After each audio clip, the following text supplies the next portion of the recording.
bonjour à tous et merci d'être avec nous au lendemain de Tami. Tami du temps à nous abreuver de l'eau tout partout, surtout dans le sud. On envoie un bon Kembérède pour les gens de Basse-Terre, de Baïf, de vieux habitants, tous ces gens-là dans le sud de Basse-Terre, aussi dans les grands fonds, aussi vers Sainte-Anne, aussi un peu partout. Les gens ont été impactés et d'après ce qu'on sait, c'est pas fini pour les dégâts. Alors, autre une bonne nouvelle, c'est que le ministre de l'Intérieur, M. Darmanin, vient d'annoncer que la Guadeloupe sera en catastrophe naturelle. Ça veut dire que les assurances vont jouer leur rôle plus rapidement et probablement, il y aura des mesures qui vont être prises pour les Guadeloupéens. C'est le moins qu'on puisse dire et qu'on puisse s'inspirer. Sinon, eh bien, on va recevoir dans un instant Loïc Tonton, le maire de la Désirade où la situation a été très, très difficile. Elle est encore toujours, malgré les mesures qui sont prises. On va l'entendre dans un instant. On devrait avoir peut-être Mme Ponchateau, on ne sait pas, maire de Baïf. Pour l'instant, on n'a pas pu la joindre. On en rendra un petit hommage à Gerty Monza, qui est décédé récemment et dont les funérailles auront lieu demain. Et puis après, on va recevoir Isabella Aomatranding, Andy Belair et Rosine Châtelot. Et on va terminer là-dessus. Sinon, l'actualité, c'est Tami. Et Tami, c'est Imagnews. Oui, bonjour à tous. Alors oui, on a eu un week-end un peu confiné pendant plusieurs heures et on va faire un bilan en fait des différents dommages qui ont pu avoir lieu sur la Guadeloupe. On partira sur Vieux Habitants pour voir la réaction de Jules Otto par rapport au pont Vanier qui a été détruit. On se rendra ensuite sur Capesterre-Belleux pour voir la situation de cette commune et la réaction de Jean-Philippe Courtois. On se dirigera ensuite sur les grands fonds qui malheureusement sont habitués à être inondés. On verra aussi l'entreprise de Cholette qui a subi des dégâts sur Vieux Habitants. Nous irons ensuite sur Trois-Rivières où on recueillera la réaction du maire de Trois-Rivières, ensuite ainsi que du maire de Vieux-Fort et de Basse-Terre. Voilà pour les titres donc très dirigés sur Tami et les conséquences. Alors, je vous l'ai dit, nous allons partir tout de suite en direction de la Désirade qui a eu un bel impact et pendant plusieurs heures, l'EDF ne fonctionnait pas, le courant ne fonctionnait pas, le téléphone non plus. Depuis hier, il y a un certain nombre de sauveteurs, entre guillemets, qui sont arrivés. Le maire est avec nous, Loïc Tonton, bonjour. Bonjour la Guadeloupe, bonjour la Désirade. Merci d'être avec nous. Alors, au lendemain du passage de Tami, quelle est la situation aujourd'hui? Qu'est-ce qui commence à être réparé et à fonctionner? Alors écoutez, au moment où nous parlons, alors il y a différentes phases, il y a différents secteurs. C'est-à-dire qu'on a plusieurs équipes, surtout au niveau du 32e RIMA, donc les militaires qui se sont scindés en 4 équipes. Donc ils essaient d'intervenir sur les plages, sur l'espace public, sur les voiries. Donc pour la mobilité, mais également aussi chez le particulier sinistré. Donc on essaie de pouvoir couvrir tout le territoire au maximum et que tout le monde puisse avoir un renfort le plus rapidement possible. Donc à ce niveau, on fait le maximum. Et ensuite, il y a le côté également opérateur, donc EDF, Orange, qui sont à pied d'œuvre, qui sont depuis hier, enfin en tout cas pour ce qui s'agit d'Orange et d'EDF, qui sont dans le pied avant-hier, qui font le maximum. Donc, on a quasiment toute l'île qui a été rétablie, sauf la section du désert, qui est toujours impactée. Malheureusement, c'est une section où on a également la pompe à eau qui alimente l'île. Et c'est vrai qu'au moment où nous parlons, il n'y a pas d'alimentation au niveau de la pompe, donc pas d'eau pour beaucoup, en tout cas, je vais dire 70% des maisons de l'île. Alors, il y a des choses bien précises à vous demander. Par exemple, au niveau des pêcheurs, est-ce qu'ils ont eu le temps de mettre leur embarcation à l'abri? Oui, alors à l'exception de 1 ou 2 marins pêcheurs qui ont eu des soucis techniques au moment de la manutention, bon, ils ont pu sécuriser, même si c'est dans l'eau, mais sécuriser, bien attaché, décoller du bord de la marina pour ne pas ôter le bord de la marina. Mais sinon, je dirais que 98% des marins pêcheurs, 99% des marins pêcheurs ont pu mettre les bateaux à l'abri. C'est vrai que le plus compliqué, c'était surtout d'attendre les bateaux de transport passagers sur l'île qui étaient obligés de rester au niveau du port. Voilà, on va dire qu'heureusement, il n'y a pas eu plus de dégâts que ça au niveau du bateau de transport, au niveau des marins pêcheurs. Oui. Il faut encore avoir le problème de mobilité, donc ça peut être compliqué. Alors, l'autre question, est-ce qu'il y a eu des habitations qui ont été totalement détruites et une nécessité de reloger les gens? Alors, je ne vais pas dire de bêtises, mais en tout cas, au moment où nous parlons... Oui, alors, non, au moment où nous parlons, je n'ai pas d'habitation abîmée proprement dite. C'est-à-dire qu'on a eu des tôles qui ont deux tôles, des toits de garage, je dirais, une petite véranda qui est partie, mais il n'y a pas d'habitations qui se sont anéanties complètement, où il y a des gens, qu'on va dire à la rue. Non, on a tous un toit dessus. Cependant, on a des habitations qui sont fragilisées, où la charpente a craqué, a cassé un petit peu. Donc, voilà, il y a quand même des dégâts, c'est des trucs à réparer. Oui. Mais on n'a pas d'habitation complètement rasée, sauf des restaurateurs, des restaurants. Oui, j'ai des restaurants complètement rasés. On a le monde économique qui a touché des locations de voitures qui ont subi, des restaurateurs surtout. Oui. Donc voilà, il y a quand même pas mal de dégâts, surtout au niveau des plages, au niveau du littoral. Alors, vous avez entendu que l'État a décidé de décréter la catastrophe naturelle pour la Guadeloupe et particulièrement aussi pour la Désirade. J'espère que, ce qu'on espère, c'est que les dossiers se feront rapidement. Alors oui, bien évidemment, je pense qu'à ce niveau, j'avais aucun doute. Le contraire m'aurait étonné. Mais en tout cas, je me réjouis quand même d'avoir cette information, même si je m'y attendais, puisque c'est le cas. On ne peut pas avoir une catastrophe de telle ampleur et ne pas être déclaré en catastrophe naturelle.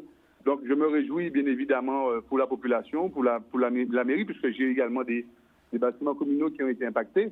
Donc, c'est une très bonne chose. Maintenant, il y a aussi, ça c'est une demande que je le fais, et je pense que Tami a montré clairement que Désirade ne peut plus rester sans médecin. Donc, au niveau de l'État également, il faut vraiment pour que l'État puisse appuyer là-dessus, pour que Désirade puisse enfin retrouver un médecin et qu'on ne puisse pas rester livré à nous-mêmes à ce niveau. Donc, heureusement qu'on avait un médecin qui a été réquisitionné et on a pu faire des interventions. On a même eu hier, malheureusement, un décès sur le territoire, qui n'a rien à voir avec l'ouragan, mais il fallait quand même déclarer le décès, il fallait quand même faire des choses. Et c'est vrai que ça nous a beaucoup aidé d'avoir un médecin sur le territoire. Loïc Tonton, dites-nous, qu'est-ce qu'il faudrait pour que la Désirade soit un petit peu, je ne dis pas épargnée, mais enfin mieux préparée à ce genre de catastrophe, à ce genre de situation? Qu'est-ce qui manque à la Désirade? Écoutez, il y a une chose qui est sûre, c'est que déjà les bâtiments, même les maisons si possible, doivent être déjà au moins préparés pour que, au moins en cas de coupure d'électricité, que les groupes électrogènes soient sur place. On a déjà commencé ce travail avec la mairie au niveau des bâtiments communaux prioritaires, donc la restauration scolaire, la chambre froide en cas de décès. On a la mairie. Il faut vraiment que ces choses-là soient bien ficelées. On a également, et surtout, puisqu'on a quand même relevé beaucoup de dégâts liés au fait de gros arbres aux abords des habitations qui ont cassé et qui ont endommagé certaines habitations. Donc je pense qu'il faut une conscience, bien évidemment, des pouvoirs publics, dont je suis le maire, mais de la population également, où lorsque le maire demande de délaguer les arbres en espace privé, il faut vraiment intervenir là-dessus, puisque un arbre trop grand, c'est un projectile avant tout. Donc je pense qu'il y a quand même beaucoup de choses à faire à ce niveau. Oui, et donc une dernière chose, en ce qui concerne d'une manière générale, haute tempête, les liaisons maritimes entre la Désirade et la Guadeloupe, on fait ce qu'on appelle entre guillemets le continent, est-ce suffisant pour vous, mais est-ce qu'il faudrait encore les améliorer? Bon, écoutez, je pense que s'il y a une chose qui nous impacte beaucoup au niveau mobilité, c'est surtout les sargasses. Ce sera un sujet également que je vais également entamer avec le ministre qui sera sous Désirade demain matin, puisque avec ma casquette de président du GIP. Oui, il viendra vous voir demain. Oui, demain matin, il sera à Désirade. Donc il y a plusieurs sujets. Je pense également à la navette, la mobilité sera surtout impactée par le problème des sargasses. Oui. Mais c'est vrai que Désirade a besoin d'être, de pouvoir assurer une mobilité à la population par le bien des services publics s'il le faut. Mais il faut qu'il y ait une rotation assurée clairement au niveau maritime. Vous avez quand même l'avion, il y a une piste qui a été inaugurée il y a quelque temps. Alors, il y a une piste qui a été inaugurée. Nous travaillons pour pouvoir la rendre active, puisqu'il y a la piste, mais également il faut aussi faire en sorte que la liaison aérienne reprenne. Et c'est pas la même chose. Faire une piste et assurer des liaisons, c'est pas la même chose. Donc, nous y travaillons avec la région. Nous sommes en train de travailler également avec le conseil départemental pour que nous puissions aussi avoir des enclavements aériens. Et c'est ce que je disais, il faut le maritime, mais il faut aussi l'aérien sur l'île. Et je ne sais pas que pour Désirade, mais je pense qu'à tous les îles du sud de Guadeloupe doivent être reliées par des liaisons des liaisons. Oui, toutes aériennes. les îles du Sud, toutes les îles du Sud. Bien sûr. Oui. Ben, mais écoutez, Loïc, on vous remercie, on vous souhaite au désir bon courage, comme on dit, Kemberet, Balaguer. Merci beaucoup. Merci Et puis- beaucoup. Bonne journée à vous. Et puis, à dans d'autres soleil, s'en applique. Voilà, Allez, il est à dans d'autres soleil. 2h43. Voilà, on revient à l'actualité. Mais avant, je ne sais pas si, oui, on va peut-être faire le petit hommage à Madame Géoti Monza, qui était venue nous voir il y a exactement un an. Un an avant son décès, elle était venue ici en direct avec, dans l'émission qu'on connaît, puisqu'on recevait chaque jeudi, nous avions l'habitude de recevoir Mouna Edouardville. Elle l'avait accompagnée et aujourd'hui elle est décédée puisque ses funérailles auront lieu demain. Et donc nous avons tenu au niveau du ZCL et aussi avec Mouna Edouardville de lui rendre un petit hommage en rediffusant un extrait d'une émission qui s'était déroulée ici il y a exactement un an. On regarde. Voilà, alors, Mouna, vous venez avec un petit jeu de là, pour vite. Mais Géatif, elle nous dit bien, à Pica Résistance devant l'hôpital, là, les résistants, t'es qu'à mener combat là, mais en même temps, t'es bien relaxé. Et il apparaît comme ça, il dit, eh ben, on peut aider des autres pour se sentir mieux, pour les autres forces, pour aller plus loin. Et il vient parler bon bonjour et on dit mais c'est des monde comme ça nous besoin aussi à dans la cour santé pour bon nous force et comme pour nous Kilti Kageri Bobo ça au café là c'est exactement en l'esprit à la cour santé. En l'eau monde j'ai profité de don à mon Monza et il n'y a plus d'instruments qui laissait parler de ça café là. Mais c'est normal qu'il est là parce que grâce à vous, eh ben, nous pouvons mettre à l'honneur un paquet à Guadeloupéens qui aimait faire du bien pour d'autres Guadeloupéens. Et donc, dans l'arrêt à la cour santé, nous avons dit ni infirmier, ni psychologue, ni médecin, ni prothèse, ni anthropologue. En fait, la cour santé, c'est ça qui, c'est en l'esprit hein, qui montait les Denis de Nloumo fait grève à manger. Et c'est semblé à toutes ces qualités mounassa qui en Guadeloupe et qui nie même conception à la santé, qui veut dire que santé là, c'est chaque monde qui doit être propriétaire à santé. Et nous avons accompagné les Guadeloupéens pour yopé kembe santé à yo. Voilà, donc yo bon nous force, zobon nous force à si bic là, à si tous les bics. Depuis on l'en est nous kagoumé, ben c'est tout en nous de bazot force là. Et j'ai été avec nous semaine passée à Rivière des Paix. Où là il fait quelques massages, il ramenait la vie à quelques mouns et nous avons parlé de ça là et donc c'est en très content parce qu'il dit moi c'est la première fois qu'il y a Canal 10. Vous-même, au Patégin, j'ai invité. J'ai un quand même. J'ai un petit Monza. J'ai pas dit qu'encore, j'ai invité. J'ai on a parlé d'adresse sans moi. Et puis, il y a un lot.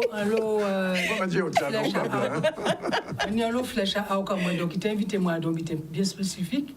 Et au moment où il a invité moi à une formation. Une formation à coach vocal. Et qui n'est pas encore fini pour moi d'ailleurs, mais là, un petit peu plus disponible. Oui. Et je ne dis pas rester loin de moi. Je sais, mon même côté. Oui, il était voisin. Même plus, même si vous quittez, j'ai aussi ses élèves. Ah ouais. Il était très jeune. D'accord.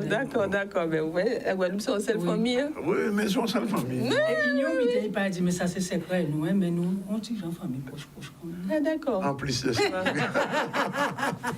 Bienvenue, voilà. Bon, alors, eh bien, alors, bah, un coup de corne à l'hôpital là, mais mon qui dit qu'à arriver.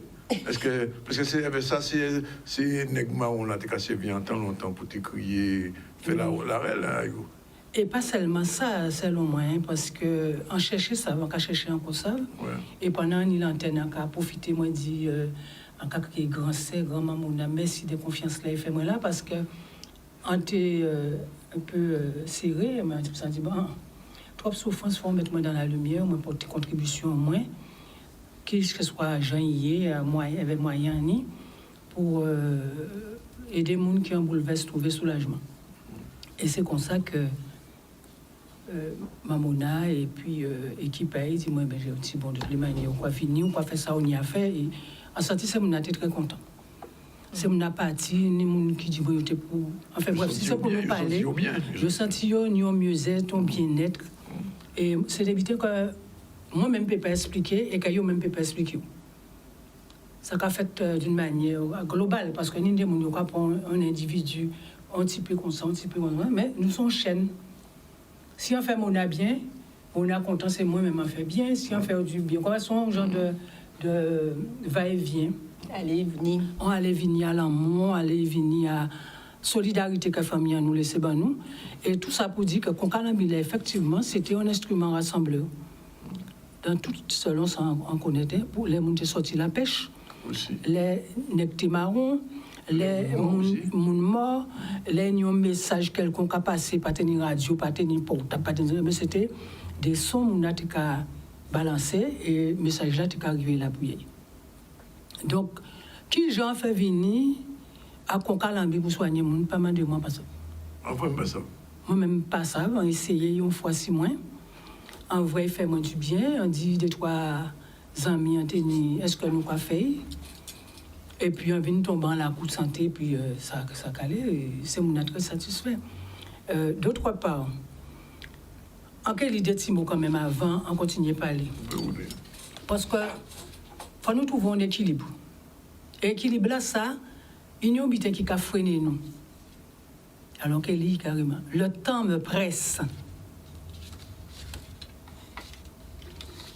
Pour profiter à mon aise de toute ma richesse, ma vie, la vie, j'abandonne la tristesse. Je m'offre des adresses. Je fais place à la hardiesse. Donc voilà, c'est des petits mots là, ça a dit. Effectivement, le temps nous presse. Donc, nous avons un bouleverse à tout butin qui a tout sens.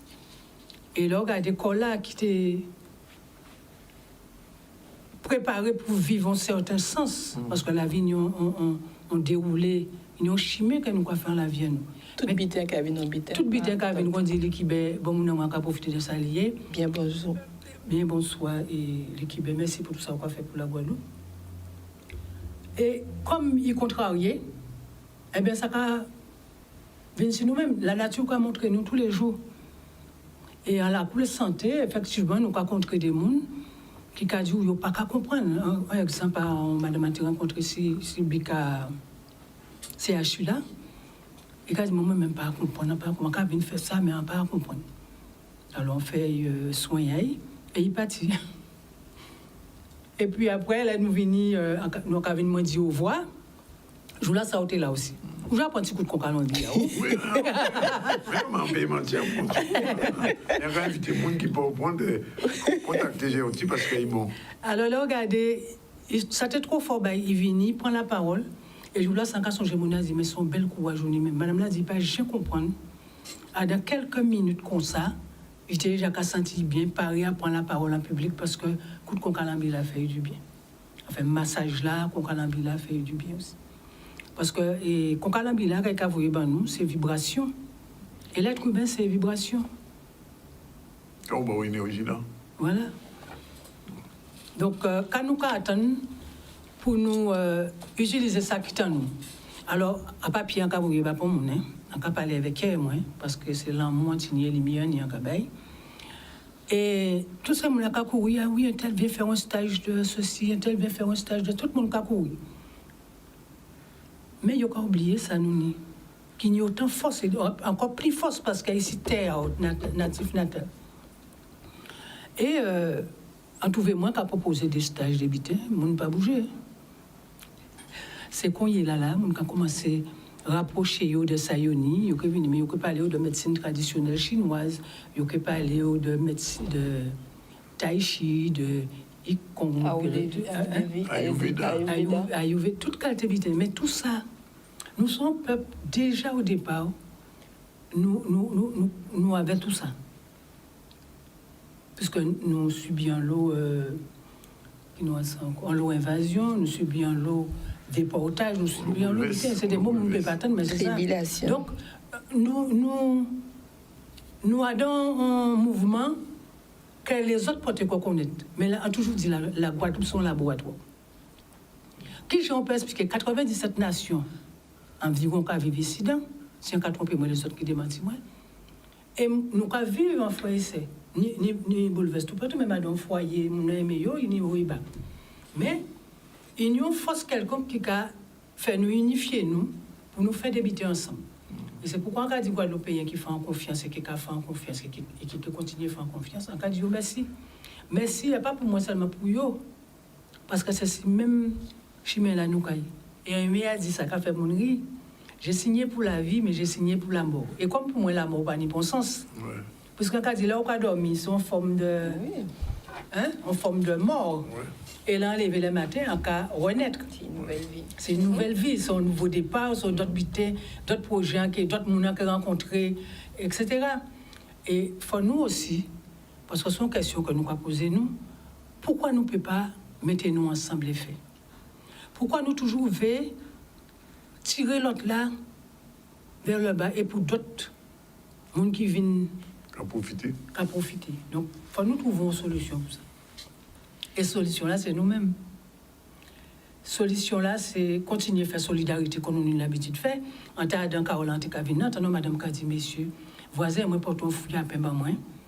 Mais monsieur là, il pliche fouille à pain là, juste ce matin, il mettait ici des filles. Pourquoi? Parce que l'union tibétaine qui a porté par monsieur là, la monsieur là, l'union tibétaine qui a porté par tout ça pour dire que le mot des vibrations. Et nous, il faut nous accepter vibration à l'amour là, plus. Parce que c'est ça il faut nous. Vous pouvez dire, mais depuis 2 ans, on a résisté comme ça, là, de pas avoir faim, de pas habiter, même si le travail là qu'a fait ailleurs, parce que c'est un tout. C'est le corps, l'âme et l'esprit.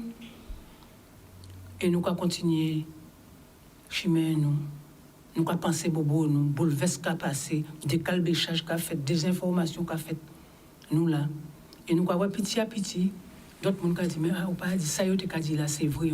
Mais il faut essayer. Donc, c'est aussi conscient que je dis ces gens-là, essayez de prendre soin de la santé à eux. Essayez de prendre soin de l'esprit à eux. Essayez de prendre soin de l'entourage à eux. Et nous retenons ça. De toutes les manières, dans l'humain, il y a le plus et le moins. Dans toute beauté, il y a plus et moins. On nous retient ça et plus là, pour nous avancer ensemble. D'accord. Voilà.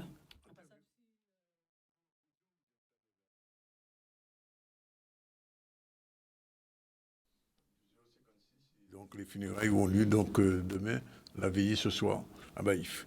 10h56, on prend la première pause et on se retrouve tout à l'heure pour la suite du ZCL parce qu'il y a beaucoup de choses à voir et Iman attend ça avec impatience. On va tout de suite. Voilà, nous sommes en direct du ZCL News, il est 13h01, c'est l'heure de faire un point sur l'actualité avec Iman News avant de retrouver dans un instant Monsieur Météo, Monsieur Marek. Mais pour l'instant, on regarde un peu ce qui s'est passé depuis hier. Iman. Alors, retour sur l'actualité où on parle du pont de Vanier qui a été détruit à Petit Canal. Des dégâts considérables puisque la grande rivière est sortie de son lit. On va voir un reportage de Gérard Loiseau. Nous sommes à Beaujeune et son point qui amène nous à Tara. Route là bien desservie, plein de monde qui resté ici là. Son côté monde qui ici Tara, monde qui ici Géry aussi, monde qui a Jean-Marc Petit, là monde connaît là, monde qui a fait vin d'orange. Et bien on est passé par ici là. Et donc son point bien desservi, nous depuis Fiona, nous t'ai montré que pour là ça, il y a une difficulté. Il faut fragiliser et ce qui a créé Sérima, tu fait une étude, tu montré, il donne des travaux prioritaires. Nous t'ai déposé dossier pour te faire ça rapidement, ça prend temps. Mais le temps montre que nous, tant administratrices, son temps, et temps pour faire des travaux prioritaires sur notre temps, et peut-être que nous ne pas respecter ça, et qu'elle fait jour du jour, et ben nous avons des dégâts là. On pense que l'État qui a fait ça, il n'y a fait. Après Fiona, c'est Jani, travaux identifiés à faire ici là. Et donc, dans le dossier, nous fait, ça t'a dans Pont-Plessis, Plombaille dans les temps et Pont-Vanier. C'est 3 ponts. C'est ça la procédure, la loi sur l'eau, il y aura point de temps, il y aura expliqué, bon, et ça va point de temps. Donc, chaque mauvais temps, c'est mon qu'à signaler nous. Et il n'y a pas qui là, d'autre côté aussi. Hein. Mais on va penser que compte tenu des situations là, nous avons intervenir urgemment en faisant un point avec les services de l'État, et moi-même aussi la communauté permettait, pour rapidement que mon ici desservi rapidement. Alors justement, on fait un petit point très rapide avec Monsieur Météo, puisque nous sommes pratiquement en vigilance météo pour Anvers. Nous sommes revenus à Anvers aujourd'hui, je crois. Est-ce que Monsieur Marek est là? Monsieur Marek? Oui, bonjour. Merci d'être avec nous. Très rapidement, je vous appelle non pas pour de mauvaises nouvelles, mais pour un petit peu, je ne sais pas si on peut dire ça comme ça, parce qu'il y a une information qui circule disant qu'il y aurait encore une nouvelle dépression, quelque chose dans l'air. Alors oui, alors c'est vrai que là pour l'instant on a une belle amélioration, mais la semaine s'annonce encore assez humide. Donc aujourd'hui c'est quand même donc assez sec, et puis après on va avoir une panne d'alizé pour les prochains jours. Donc typiquement c'est des belles matinées et des averses assez fortes l'après-midi localisées. Et puis ensuite pour vendredi, samedi, une humidification un petit peu plus générale. Oui, donc là on devrait avoir de l'air assez humide.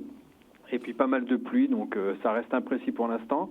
Oui. Mais donc effectivement une fin de semaine, donc voilà, sans doute pas mal de pluie. Donc voilà, on va affiner petit à petit, mais en effet, on n'a pas un phénomène qui est clairement identifié, mais voilà. Il n'est pas encore identifié ni nommé, non? Oui, voilà, mais on a une masse d'air qui est très humide avec pas mal de pluie qui sera générée sur toute la région. Alors dites-nous, d'une manière générale, la saison cyclonique, elle se terminerait à quelle période réellement? Là pour l'instant, je peux pas vous dire. C'est vrai qu'on a une saison qui a l'air assez atypique. Donc tant qu'on est déjà au mois d'octobre, on est encore donc en saison cyclonique. On sait qu'aussi traditionnellement c'est assez humide à la Toussaint, donc on peut encore s'attendre des pluies.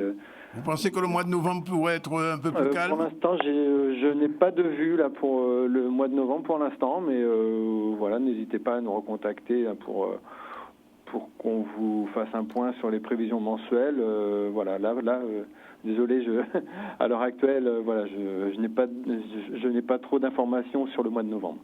D'accord. Bon, mais écoutez, on vous remercie. On voulait juste avoir cette confirmation d'une information qui circule. Pour l'instant, donc, vigilance verte pour la Guadeloupe, mais le week-end risque d'être un petit peu plus humide. C'est bien ce que vous dites, hein? Oui, voilà, fin de la semaine, oui, voilà.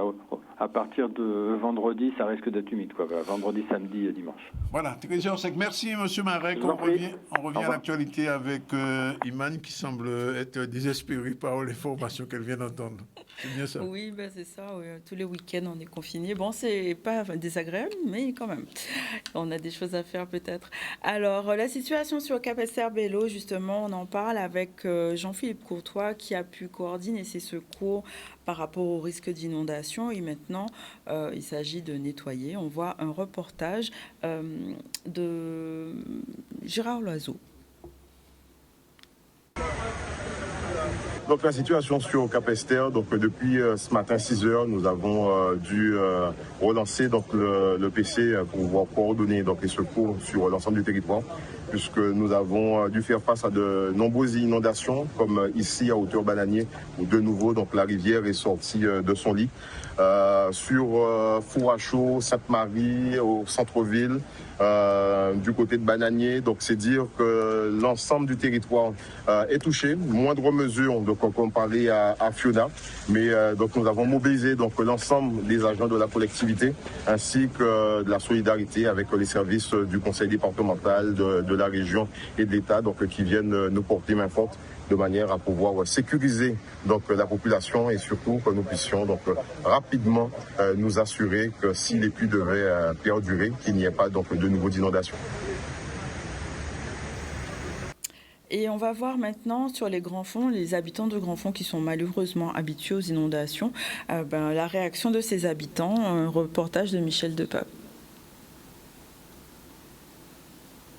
Enfin, quand il pleut, c'est toujours comme ça. Les gens sont hésités à passer parce qu'il y a l'eau qui passe sur le pont.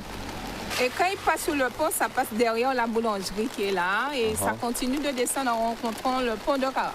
Et pour les nids, nous tenons là, vous voyez là, pas t'épériter là, tout est couvert. D'accord. Bon, là, on voit la pluie tomber, toute l'eau à grand fond, toute... bon, on peut dire même Carac ou ni Chazo ni pas là, avec qui vient descendre là. De toute manière, nous toujours ni la ville. mais Tala est plus fort. Pas la première fois ça qu'a fait. Ni le cyclone, j'en ai l'habitude de faire ça. Ou ça, vous voyez de l'eau là, l'autre jour, quand on dit, l'eau là vient commencer à ouvrir. Parce qu'il vient, mais la pile n'a pas arrivé. Hier, quand dans la radio, madame a dit, le cyclone là, ça vient commencer à ouvrir. On aime ça ouvrir. Là, vous voyez qu'à marcher, c'est tout petit. Eh bien, c'est ça qu'il fait. Et là, vous voyez entendre, il est venu en dire, il était en tempête. Il est arrivé en cyclone, il est en ouragan 1. Ah ben on dit non, là ça change. D'un moment à l'autre, on attend, ah ben nous, on dit Dieu merci. Dieu merci. Et heureusement, il loupait nous, et nous avons nous aujourd'hui là. Ouh là là, mais s'il était passé, ces pieds voilà peut-être dans les cases là-bas, et mi aujourd'hui là, on était mis de l'eau là. Alors, bon Dieu, connaître, bon Dieu, petit à bon Dieu là. Il pas bon nous, taillé là. Et mi ka laver bon. La Guadeloupe ça laisser laver. Ah là quand c'est la pluie. Nous braver pour marrer, c'est là nous bien. Ban de ça. En ça dans radio, l'autre dit de l'eau grand fond ka descendre. Ah ben mi c'est. La pluie pas besoin tomber ici. Mais depuis de l'eau Sainte-Anne, il ka descendre ici. Et quoi avec de là ça il génère bricolage. Ça qui nous c'est qu'elle voyait la pluie catholique de site. C'est la ville qui descend. Depuis il montait, il débordait. Nous comprenons toute l'eau là. Et il fait des travaux soi-disant de trottoir, mais ça ne sert à rien. Parce que là, la pluie qui tombe avant, de l'eau qui descend, il peut descendre tout des bordures là, il peut descendre en canal là. Mais après, il ne peut pas descendre dans le canal là encore. Il peut suivre toute bordure là. Les voies arrivées là, déjà, les travaux là, ils ont mal fait. De l'eau qui a jambé et canalisation là, et c'est nous qui comprenons tout. Et comment c'est un balai là? Ouais. Les voies de l'eau entrer dedans, on va aller de l'eau jusque là. Jusque là. Et donc, on a un communiqué de la SMG EAG qui recommande de ne pas boire l'eau du robinet par précaution en attendant des analyses. Il y a un manque d'eau qui est à prévoir justement en raison de l'obstruction des conduits, vous avez vu par vous-même. On va voir maintenant l'entreprise Choulette qui a été fortement impactée par cet ouragan. Une interview de Philippe Choulette faite par Gérard Loiseau. L'eau l'a monté et il faut qu'on avait dernier morceau. Il était arrêté 50 mètres en rochement. Quand Fiona est parti à veille, là il est parti à veille, il est parti avec un boucan, il est parti avec pied-bois, il est parti avec 15 mètres de terre. En qui prend responsabilité en moi, en qui fait un rochement là, en qui protège l'entreprise là. Parce que je ne peux pas venir dire moi que je vais attendre, on l'en est, c'est monsieur pour faire rien. Et au pire, vendredi, il fait une montagne roche en bas là. Donc, ça arrivait d'être arrivé, ben arrivé. Côté moi, il y a un boucan, c'est là nous avons desserrisé café et encore la partie, un petit bâtiment la partie avec un rochement là devant. Et derrière roche là, il y a un gros pied bois en pied cannelle, et on disparaît. Chef, c'est des rois. Ça, c'est des rois. En disant, nous blindons l'entreprise là, de l'eau pas rentrer en disant l'autre là. Donc, nous blindons. Nous, c'est vrai, bon, on peut redémarrer demain matin s'il faut, dans une si on s'en débarrer. Mais il faut en protéger des rois, parce que là, le camion ne peut pas passer, là. Parce qu'en bas, la route l'a fouillé. Donc, nous pouvons mettre ça en route là aussi, mais nous pouvons faire un rochement de haut. Et donc, voyons maintenant sur la ville de Trois-Rivières qui était sous l'eau. Le nettoyage est en cours. Et c'est vrai que c'était une atmosphère de désolation et de tristesse qui a pu être l'ambiance générale de la ville. Mais la solidarité était là pour pouvoir déblayer. On voit un reportage d'Olivier Félix. Quand il y a ces épisodes pluvieux, donc Trois-Rivières se retrouve à être impactées. C'est vrai qu'après Fiona, nous constatons que plusieurs zones de notre territoire se retrouvent à être fragilisées. Donc le bout ce matin au réveil avait plus de 50 à 70 cm de boue. Donc il a fallu, avec les équipes de la ville, avec un prestataire, se mettre à l'œuvre pour pouvoir libérer cet axe qui est en cours de finition actuellement. Nous nous sommes rendus effectivement à bord de mer et là aussi des familles, des commerçants qui, je ne dirais pas qui ont l'habitude d'être touchés et qui sont malheureusement touchés à chaque fois et très lourdement dans la mesure où l'eau pénètre dans leur habitation ou dans leur commerce et laissant à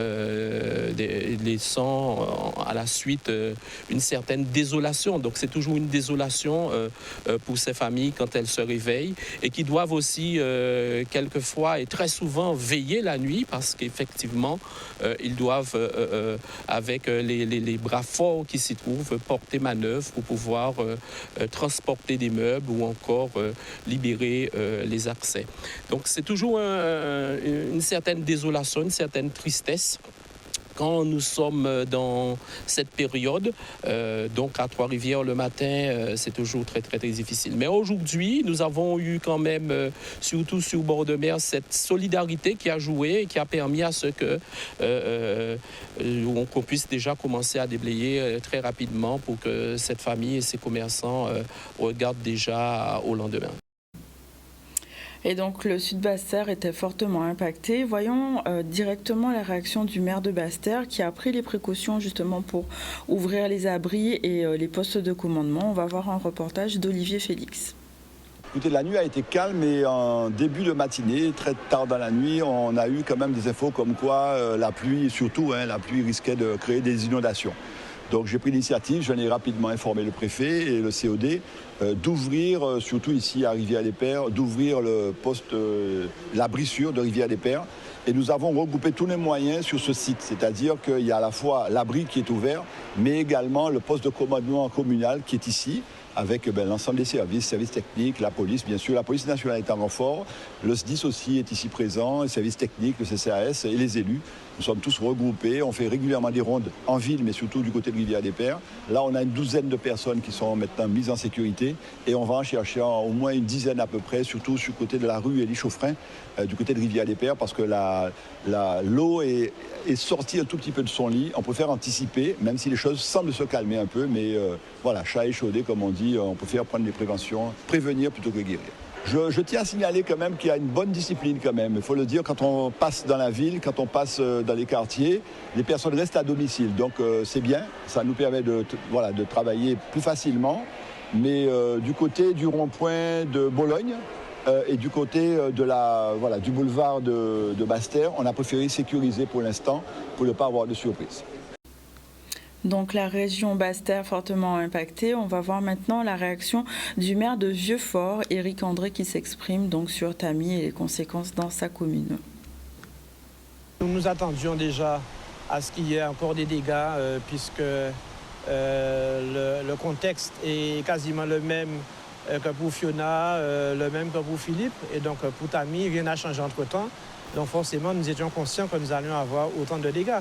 La seule chose, c'est que nous sommes ici, là, sur un espace qui a eu quand même l'avantage de bénéficier d'un nettoyage à l'approche des maisons, ce qui a fait que les dégâts n'ont pas été plus importants que David, mais qui sont encore là et qui témoignent qu'il y a forcément une nécessité de rendre plus durable ce que nous avons mis en place comme opération, de façon à ne pas toujours se retrouver dans les mêmes circonstances et les mêmes angoisses. Donc les habitations qui sont proches des cours d'eau ont reçu un petit peu moins, disons, mais presque la même chose que qu'ils ont eu pour Fiona et Philippe.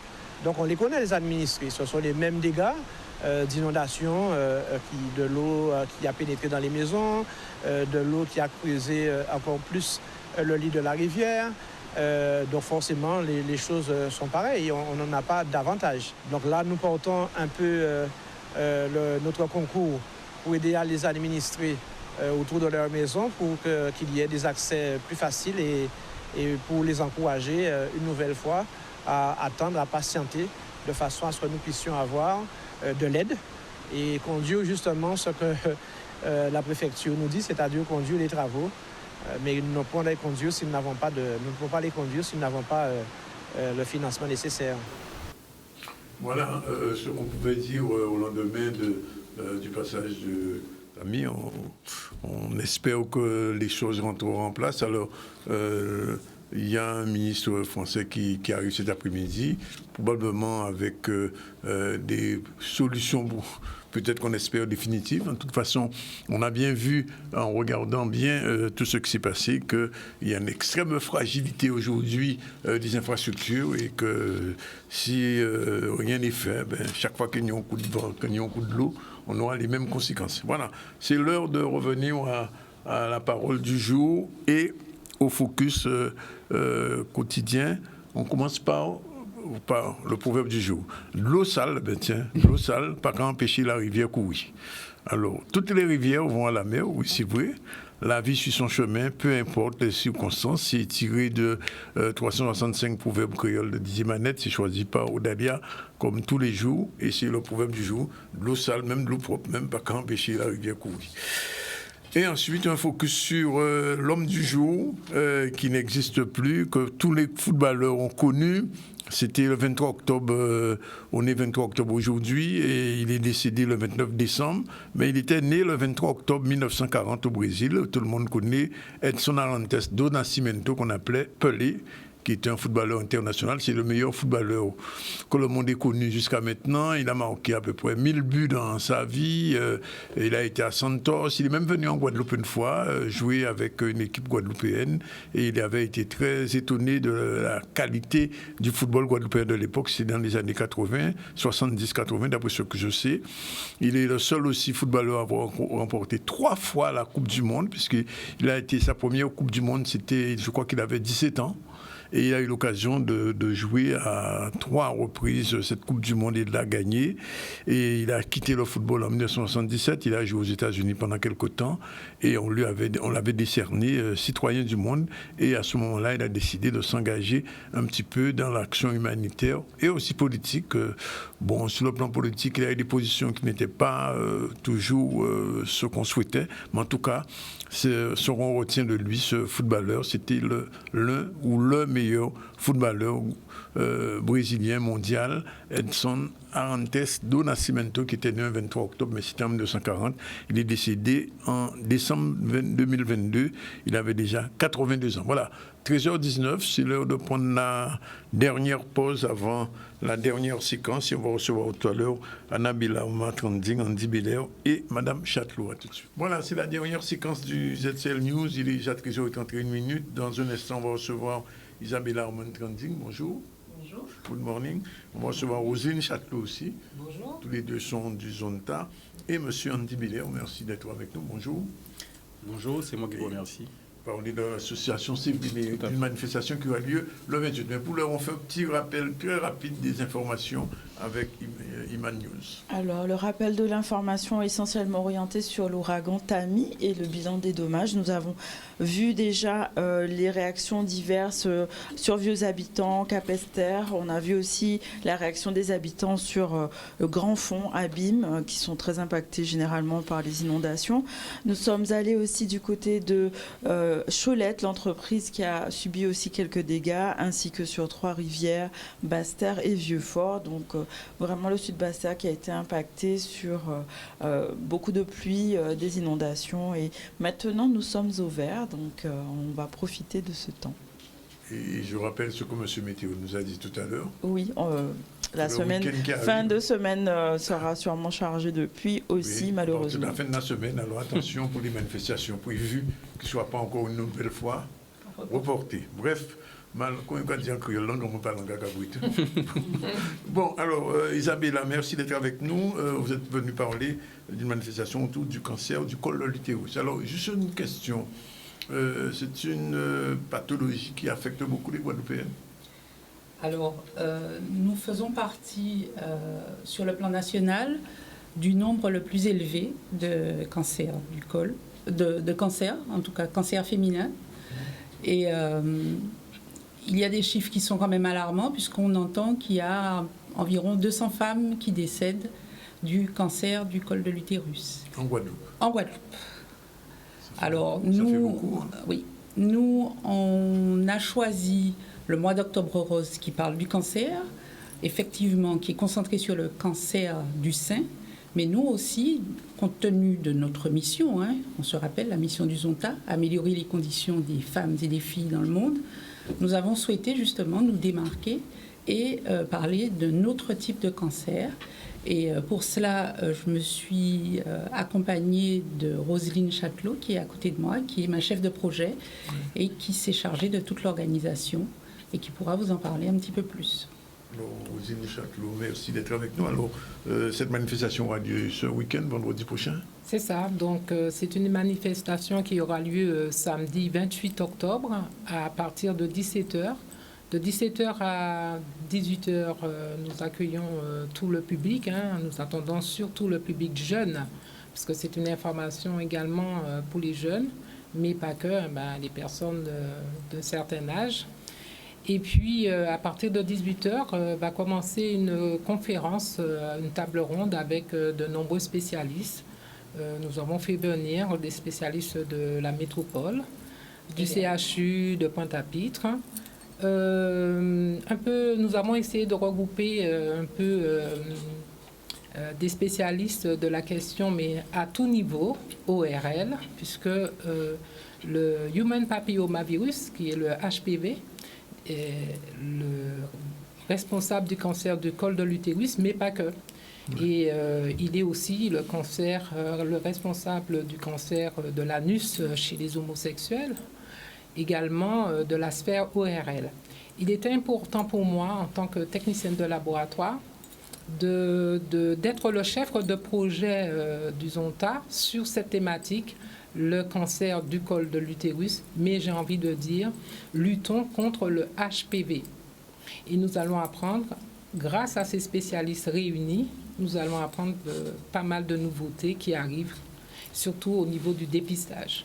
Alors, je ne sais pas si vous pouvez me répondre à la question, mais je la pose quand même. Est-ce que ce cancer du col de l'utérus affecte les femmes de tous âges ou seulement des femmes âgées ou d'un certain âge?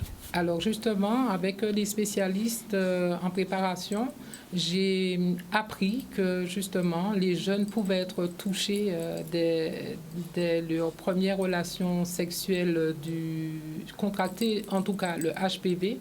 Et ce HPV-là, que la personne n'aurait pas éliminé durant sa vie, conduirait justement au cancer du col de l'utérus, chez la femme en tout cas. Et oui, Isabella. Compléter, parce que nous avons eu une manifestation la semaine dernière avec la Ligue contre le cancer, qui est partenaire également de cet événement. Il faut savoir que le HPV, donc maladie sexuellement transmissible responsable du cancer du col de l'utérus, cancer de la gorge chez les garçons, éradiqué dans certains pays grâce à de la prévention et un certain nombre de mesures qui seront développées lors du débat. Il faut savoir que le HPV s'élimine à peu près à partir de jusqu'à 30 ans, il peut être éliminé. Et il faut savoir qu'il est recherché lorsque vous faites vos frottis. Donc là, ce sont des dépistages personnalisés.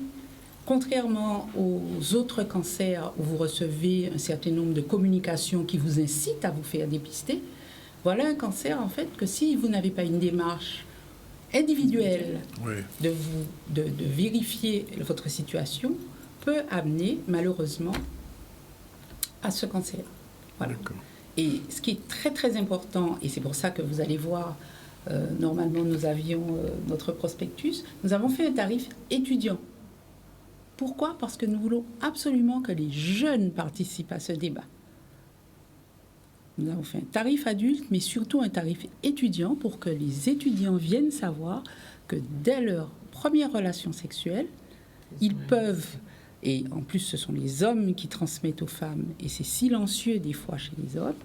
Enfin, on va pas tout dévoiler parce que sinon vous n'allez pas venir, n'est-ce pas? Et quoi vous dire d'autre? Eh bien, qu'on a effectivement cette partie un peu sérieuse, mais on a souhaité aussi que le débat se poursuive. C'est pourquoi on a fait un dîner-débat. D'abord le débat, poursuivi par un dîner avec une animation musicale. Eh bien, voilà le prospectus qui arrive. Poursuivi par une animation musicale avec des femmes, puisque nous travaillons beaucoup avec des femmes.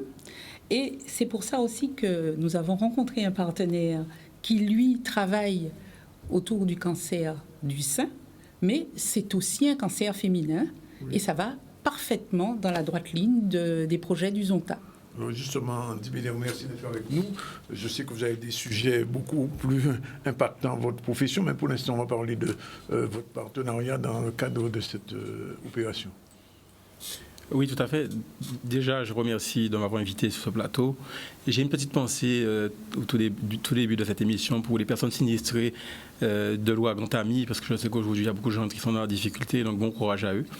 Donc, pour revenir à l'émission, bien entendu, l'association Séverine, depuis plusieurs années, depuis 2019, et je dirais dans l'échiquier des associations qui militent efficacement, je dirais, pour le dépistage du cancer du sein et intrinsèquement du cancer du sein, de tous les cancers et intrinsèquement du cancer du sein. Et donc, Isabella m'a parlé de son projet et c'est tout naturellement que j'ai adhéré, puisque de toutes les manières, comme on dit en créole, c'est Grandiri qui a fait ça. Aujourd'hui, il y a plusieurs cancers. Il y en a qui sont plus destructeurs que d'autres. Moi, j'ai été frappé par rapport à ma femme pour le cancer du sein, donc je me suis un peu spécialisé là-dedans. Mais j'ai déjà appris un certain nombre de choses dans l'émission que je ne savais même pas. Donc c'est bon à savoir et je demande à la population de se déplacer, puisque c'est très important de connaître cette maladie qui est quand même assez grave. Donc, bien entendu, l'association Séverine se fera un plaisir d'accompagner le Zonta ce jour-là. Donc, moi, personnellement, malheureusement, je ne pourrais pas être là puisque j'avais déjà été invité par la mairie du Lamentin à une autre manifestation. Mais j'enverrai un membre de mon équipe pour représenter l'association Séverine. Voilà. Alors, je vous pose la question, qu'est-ce que vous attendez de cette manifestation ?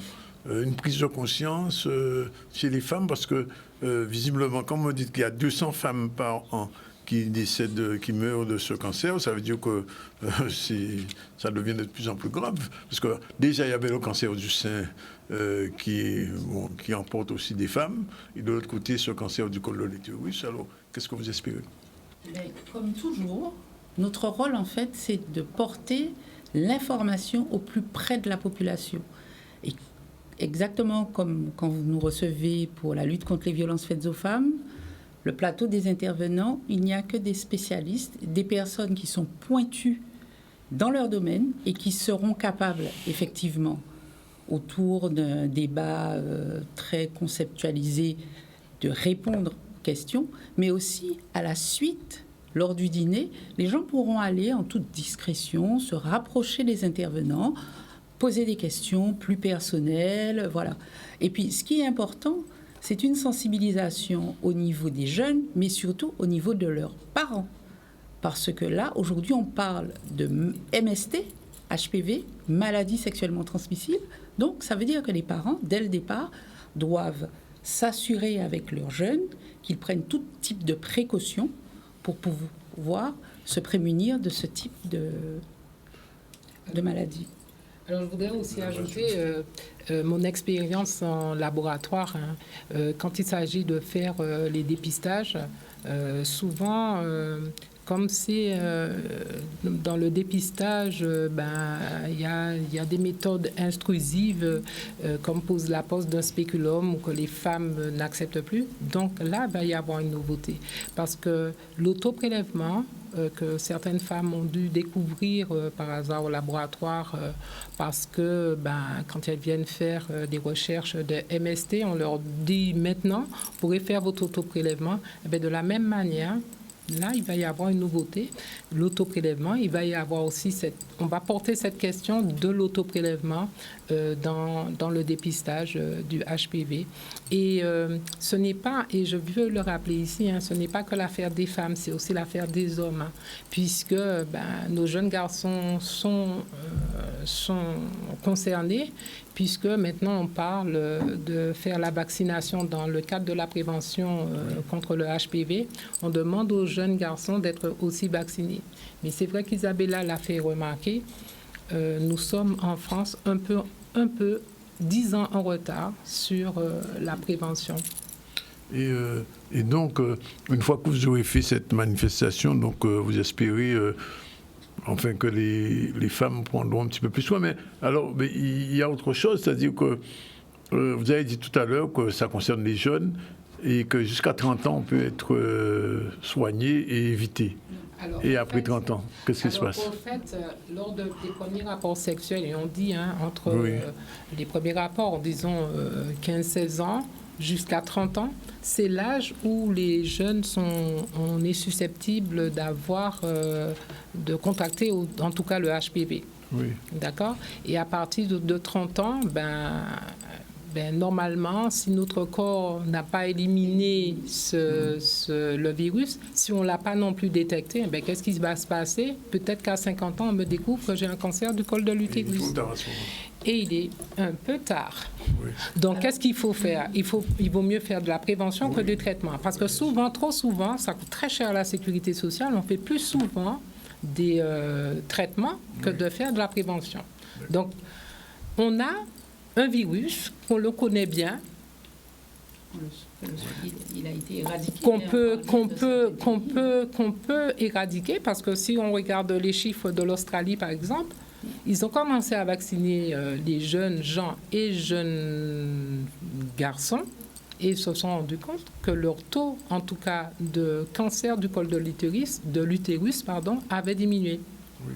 Et pas que, il y a d'autres cancers, comme je vous dis, l'anus, la gorge. Cette prise de conscience est déjà efficiente en Guadeloupe, chez les femmes? Alors, les femmes savent, bien évidemment, on reçoit par la Guadec, faites-vous dépister, faites votre frottis et tout ça. Mais il y a vraiment, il faut voir dans la population. Quand vous interrogez quelquefois les personnes, on vous dit « moi, ça ne m'intéresse pas, moi, je ne connais pas, on ne sait pas ». Parce que les gens, bien évidemment, pensaient que le cancer du col de l'utérus, c'était l'affaire d'une population, d'une certaine population. C'est ça. Donc, nous sommes ici, là, et nous défendons justement les droits des filles et des garçons aussi. Et c'est pour ça que moi, en tant que technicienne de laboratoire, je veux faire passer cette information parce qu'elle est primordiale, elle est de santé publique. Alors, il y a une autre maladie qui concerne les femmes, mais je ne sais pas si ça a à voir avec le col de l'utérus, l'endométriose. Oui, ça c'est encore quelque chose d'autre. C'est quelque chose d'autre, ça n'a rien à voir. Ça n'a rien à voir, c'est quelque chose d'autre. Pour rebondir sur une question posée, ce n'est pas un coup. C'est une année de communication et de manifestation. C'est-à-dire que chaque année, on prend un projet. Oui. Et dans la mesure où, si vous pouvez, on a pu constater, l'ARS aujourd'hui communique sur France Antilles pratiquement tous les jours, tous les 2 jours justement, et c'est une campagne nationale. Et nous sommes dit que nous allons démarrer par Octobre Rose, mais c'est une campagne qui va durer toute une année de communication en parallèle de tous nos autres projets. D'accord. Je permettais que je revienne vers M. Bélair, parce que je voulais bien qu'il me fasse un petit point un peu sur un problème particulier à sa profession, puisque vous êtes parmi ces gens qui transportent les personnes handicapées, malades, etc. Quel est le problème aujourd'hui? Alors, le problème, il est quand même assez embêtant. C'est que depuis une dizaine d'années, je me bats en syndicat pour pouvoir faire reconnaître ma profession. C'est une très belle profession, nous sommes TPMR. Donc l'État a voulu qu'on soit TPMR, puisqu'à un moment donné, comme je vais reprendre un peu pour que les gens puissent comprendre. TPMR, ce que ça veut dire. Oui, transport de personnes à mobilité réduite. Donc à un certain moment, la sécurité sociale avait besoin de transporteurs, puisqu'il y avait plus de transportés que de transporteurs. Donc comme il n'y avait plus besoin d'ambulances couchées, ça coûte très cher, on avait besoin de petits véhicules. Donc l'État a décidé, la sécurité sociale a décidé de créer des sociétés, de laisser créer des sociétés qui feraient que du TAP, transport assis professionnalisé, donc le petit véhicule. Donc c'est à partir de ce moment-là qu'on est arrivé sur le marché, donc beaucoup moins cher que tous les autres types de transports qui existaient à l'époque. Et on nous a spécialisé dans le transport de personnes à mobilité réduite, le TPMR. Donc on transportait avec des petits véhicules. C'est différent du SAMU quand même. C'est très différent. Alors, le petit véhicule que vous connaissez, un peu similaire au VSL, et le véhicule spécialisé, en fait, c'est un véhicule qui permet, au lieu de transporter quelqu'un en chaise roulante en civière, d'accord, au lieu que la personne soit en civière, nous, on la transporte avec sa chaise roulante dans notre véhicule qui est aménagé pour, avec la rampe, etc. Voilà, donc on existait jusqu'à ce que l'État ait décidé, avec des partenaires dont je ne citerai pas le nom pour le moment, de régulariser apparemment cette profession, donc de régulariser le TPMR qui ne peut être fait aujourd'hui que par des cadres réglementaires. Donc les cadres réglementaires aujourd'hui, c'est taxi et ambulance. qui, à l'époque, ne faisaient pas ce type de transport-là. Donc, on leur a proposé de faire ce type de transport-là. Et donc, nous, qui avons des petites conventions locales, on nous a tout gentiment dit, écoutez, vous ne rentrez pas dans le cadre réglementaire, donc il faut vous en aller. Donc, on nous a fait croire à un moment donné qu'on pouvait intégrer un cadre réglementaire. On s'est bien rendu compte que ce n'était pas possible. Donc, tout récemment, entouré des parlementaires, de pas mal de gens autour de nous, on a demandé à l'État, compte tenu du fait qu'il y avait le plan de financement de la sécurité sociale qui passait à l'Assemblée nationale, nous donner la possibilité d'avoir le VSL sans ambulance. Comme cela, on laisse l'ambulance pour les spécialistes dans l'ambulance et nous, on régularise nos petits véhicules. Sauf qu'aujourd'hui, malheureusement, c'est vraiment... l'État fait la sourde oreille. Donc le problème n'est toujours pas réglé. Et comme vous avez pu le constater sur certains médias, aujourd'hui, on a un gros problème de transport. Donc c'est quand même anecdotique parce qu'on a un gros problème de transport en Guadeloupe. On a un système de soins qui est défaillant et malgré tout, l'État ne nous donne pas les moyens de travailler. Alors, M. Béléo, imaginez un moment que les TPMR décident d'arrêter. Qu'est-ce qui se passerait? Justement, j'ai l'impression que l'objectif de l'État, c'est de faire les entreprises disparaître au fur et à mesure pour que ça puisse se passer mieux. Si aujourd'hui, toutes les sociétés de TPMR arrêtaient de fonctionner, aujourd'hui on a une grave crise sanitaire, puisque les personnes n'auront pas pu être transportées. Je vais vous donner un exemple qui est bien simple. On a eu un phénomène météorologique récemment, Tami, d'accord? Donc tous les centres de dialyse ont fermé samedi. Oui. On est d'accord? Tous les centres de dialyse ont fermé samedi en pensant que le problème aurait été samedi. Donc on nous demande de transporter des gens le dimanche, on ne travaille pas le dimanche. Ouais. Mais nous sommes des êtres humains, donc nous en tant que TPMR, comme d'habitude, on a décidé de transporter les gens le dimanche. Voilà. Sauf que le dimanche, le mauvais temps arrive dimanche. Alors j'ai un chauffeur qui a été bloqué à Baïf parce qu'il arrivait sur Baïf et que le pont était l'eau en train de monter sur le pont. Quand il retourne chez lui à Bouillante, l'eau monte à les habitants. Donc il est coincé. Donc c'est un métier quand même qu'il faut respecter. On fait un métier qui est très important. On rend service à la population. On existe depuis plus de 20 ans. À un moment donné, au lieu de nous remercier, de nous féliciter, on nous crache dessus. Voilà. Il faut quand même que... Et je le dis souvent, malheureusement, j'ai pas mal de parlementaires qui me soutiennent. À ce niveau-là, je n'ai rien à dire, mais les deux entités phares de la Guadeloupe, le conseil départemental, le conseil général, je n'ai aucune nouvelle d'eux. Et c'est dommage. Vous les avez contactés quand même? Ah bien sûr. Oui. On posera la question, Glenn Gouvreau. On veut savoir qu'est-ce qu'ils font pour ce problème-là. D'accord. Bien, merci, M. Béléo. Bon, alors avant de partir, Isabella, un rappel rapide. Un rappel. Donc, venez nous rejoindre nombreux. Pour vous faciliter, nous avons mis des liens Bizouk et LOASO où vous pouvez prendre directement vos places. Et pour les étudiants, sur présentation de leur carte d'étudiant, ils peuvent accéder au tarif à 20 €. On se rappelle que pour 40 €, vous avez un débat, un dîner, une animation musicale, donc une manifestation de qualité et surtout un partenariat de deux associations qui militent pour l'amélioration des conditions des femmes et des filles dans le monde. Bien. Écoutez, on vous remercie d'être venu, Madame Châteloup et Madame Armand Tridzing. Monsieur Billet aussi, on souhaite que votre combat aboutisse quand même. Mais je ne lâcherai pas. Hein. Ouais, pas que j'aurais vu. Ça. Voilà, 13h52, on a pratiquement terminé. Je rappelle, donc, on a rendu un hommage à une femme qui a disparu récemment, victime du cancer, justement. Gertie Monza, on a vu un petit peu un extrait d'une émission qu'elle avait faite avec nous il y a 1 an. Et donc, ces funérailles auront lieu demain à Baïf qui est particulièrement impacté par le cyclone et par la tempête. Et pratiquement, il mène le concert de pratiquement toute la région du Sud. Oui, puisque en fait, on nous avait dit à la météo que c'était nord-est, que ça allait toucher le nord, mais finalement, c'est vraiment plus la Basse-Terre qui a été impactée. On a vu les sujets différents sur Vieux Habitants, où le pont de Vanier a été détruit, sur Capesterre-Bello, avec les différentes réactions des maires, aussi l'entreprise Cholette qui a été impactée, les grands fonds des abîmes toujours malheureusement habitués aux inondations stations aussi ont été impactées, ainsi que sur Trois-Rivières, Basse-Terre, Vieux-Fort, donc beaucoup le sud Basse-Terre quand même.